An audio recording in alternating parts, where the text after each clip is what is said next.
మా పున్నమ నరకం నుండి తప్పించేవాడు మనం పుట్టిన కుమారుడు కాదు, ఆయనే దైవ కుమారుడు, ఆయనే రాజులకు రాజు, ప్రభులకు ప్రభుగా, దైవ కుమారుడిగా, దేవుని కుమారుడిగా భూమి మీదకి వస్తాడని ప్రార్థనలు చేశారు. అంతేకాదు ఆయన కన్యక ద్వారా జన్మిస్తారని దైవ సేవకుల ద్వారా మనం విన్నాం. ఎలా జన్మించాడో ఆ విషయాలు మనం విన్నాం. అంతేకాదు ఆయన ఈ మానవాళి సమస్త మానవాళి కోటి కొరకు చాలా మంది ప్రపంచంలో ఉన్న ప్రతి మనిషి యొక్క కొరకు ఆయన యొక్క పాపాలన్నీ కూడా మాఫీ చేయడం కొరకు ఆయన హింసింపబడ్డాడు. 5 గాయాలు పొందాడు. 5 కాండములు ఉన్న ప్రజల కొరకు 5 గాయాలు పొందాడు. అందుకే ఆయన పంచగాయన మహా అని ఆయన కోసం ప్రార్థన చేశారు. చివరగా ఆయన దరిద్ర నారాయణ మహా దరిద్రుడిగానే పుట్టాడు. ధనవంతుడై ఉండి దరిద్రుడిగానే పుట్టాడు. అంతేకాదు మృత్యుంజయ నమః అని కూడా ప్రార్థన చేశారు. ఆయన మృత్యువుని గెలిచాడు, మరణాన్ని జయించాడు, మరణపు కోరలను పీకేశాడు. ఆ యేసులో జన్మించినటువంటి ప్రతి ఒక్కరికి కూడా మరణము లేదు, ఆయన జీవము గల దేవుడు అని ఆయన రూఢిపరిచాడు.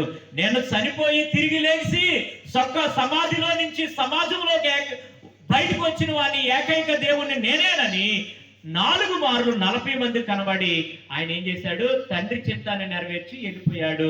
మృత్యువుని గెలిచి పునరుద్ధారుడైపోయాడు. ఆయన మరలా ఆయన రాబోతున్నాడు. ప్రపంచం అంతా ఎదురు చూస్తుంది. అంతటా అందరూ కూడా మారు మనసు పొందాలని, అంతటా కూడా అందరూ కూడా పాప క్షమాపణ పొందాలని ఆయన ఎదురు చూస్తున్నాడు. అది జరిగిన వెంటనే పరలోకములో ఒక వివాహం జరగబోతుంది.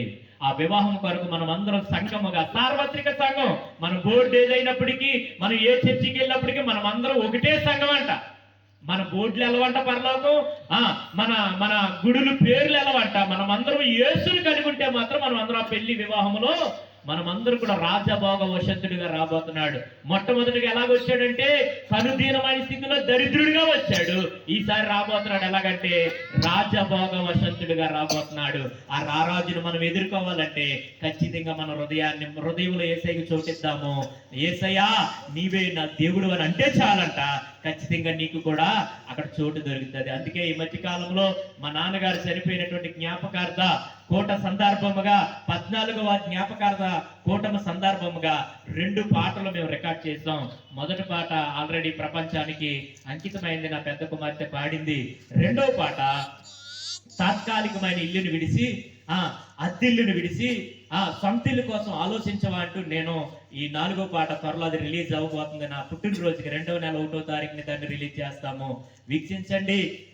ఎప్పుడో 2 సంవత్సరాల వయసులో చనిపోవలసిన నన్ను ఈరోజు ప్రపంచమంతా పరిచయం చేసి ఆయా ప్రాంతాలకి, ఎక్కడ హైదరాబాద్, ఎక్కడ చీడిమెట్ల, ఎక్కడ ఏయో ప్రాంతాలు తెలియలేని ఊర్లకు దేవుడు తీసుకెళ్ళిపోతున్నాడు. కనుక పెదపాడులో చిన్న మందిరం నుంచి ఈ పరిచర్ని దేవుడు ఏం చేస్తున్నాడు? ఈ మొట్టమొదటగా నాన్నగారు ఈ ప్రాంతానికి వచ్చి ప్రారంభించిన పరిచర్య అయితే తిమ్మరాజుపేట. అనుగారు తెలుసు బాగా. ఈ ప్రాంతంలోనే చాలా మంది రక్షింపబడ్డారు, చాలా మంది ప్రభువులో నిలబడ్డారు, చాలా మంది ప్రభుతో నడుస్తున్నారు, కొంతమంది ప్రభు నుంచి తొలగిపోయారు. అయినప్పటికీ దేవుడు వారిని విడిచిపెట్టలేదు. ఈ మాటలు దేవుడు దీవించును గాక. తలలో వచ్చి కళ్ళు మూసుకుందాము, ప్రార్థన చేసుకుందాము. మరి జ్యోతి గారు ముందుకు వచ్చి చిన్న ప్రార్థన చేస్తారు. రండి, అందరూ తలలో వచ్చి కళ్ళు మూసుకుందాము. ప్రార్థన. హల్లెలూయా, హల్లెలూయా. పిల్లలు కళ్ళు మూసుకోవాలి, ప్రతి ఒక్కరు కళ్ళు మూసుకోవాలి. ప్రార్థన. యేసు లార్డ్. హల్లెలూయా, హల్లెలూయా, హల్లెలూయా, హల్లెలూయా. పరిశుద్ధుడా మీకే వందనాలు, వందనాలు, వందనాలు, వందనాలు. స్తోత్రం, స్తోత్రం, స్తోత్రం, స్తోత్రం. పరిశుద్ధుడా మీకు వేలాది స్తుతులు, స్తోత్రాలు, వందనాలు ప్రభువా. నాయన నీ జన్మదినాన్ని మరొకసారి నాయన మా గ్రామంలో జరుపుకోవడానికి మాకు ఇచ్చిన